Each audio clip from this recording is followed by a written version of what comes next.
एक पिल्ला। एक 8 साल का बच्चा एक पिल्ला खरीदने के लिए जानवरों की दुकान पर गया।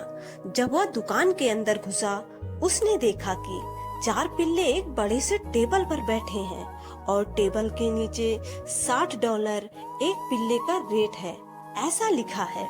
लेकिन उसकी नजर कोने में बैठे एक और पिल्ले पर पड़ी, जो डरा सहमा प्रतीत हो रहा था। उस बच्चे ने दुकानदार से पूछा, अंकल, वह पिल्ला कोने में अकेला क्यों बैठा है और इन पिल्लों के साथ क्यों नहीं है? क्या वो बिकाऊ नहीं है?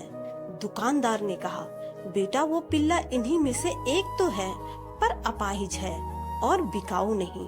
उसमें क्या कमी है? क्या आप उसे नहीं बेचेंगे? बच्चे ने पूछा।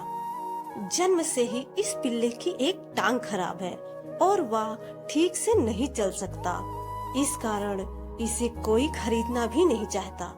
दुकानदार ने कहा, अंकल, तो फिर आप इस पिल्ले के साथ क्या करेंगे? बच्चे ने पूछा।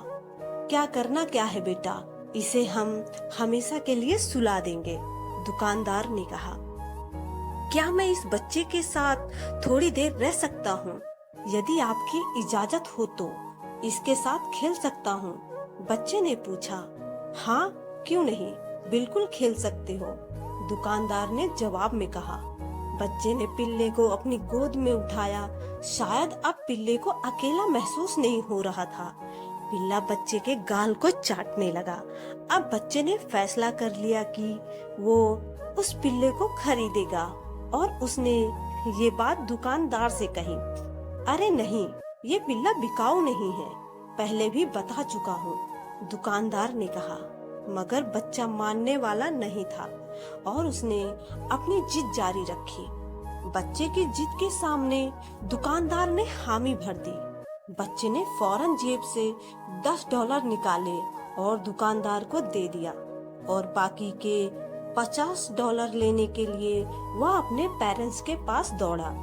अभी वह दरवाजे के पास पहुंचने ही वाला था कि दुकानदार ने जोर से कहा, बेटा, मुझे समझ नहीं आ रहा, तुम इस पिल्ले के लिए इतने डॉलर क्यों बर्बाद करने जा रहे हो, जबकि इतने ही डॉलर में तुम एक अच्छा पिल्ला यहाँ से ले जा सकते हो। बच्चे ने कुछ नहीं कहा। उसने बस अपने बाएं पैर से पैंट उठाई और उस पाँव में उसने ब्रेस पहन रखी हुई थी। दुकानदार ने कहा, अब मुझे समझ में आ गया कि तुम इस पिल्ले के लिए इतनी जिद क्यों कर रहे थे। तुम इस पिल्ले को ले जा सकते हो। भगवान, आज समझ आया कि दूसरों के भावनाओं की कदर करना, दूसरों की भावनाओं को भी समझना कितना जरूरी है। दुकानदार ने ऊपर नजर करते हुए धीमी आवाज में कहा, मित्रों, यह कहानी हमें बहुत बड़ी सीख दे जाती है। जो व्यवहार हम खुद के लिए पसंद नहीं करते, उसे हम दूसरों के लिए उपयोग में क्यों लाते हैं।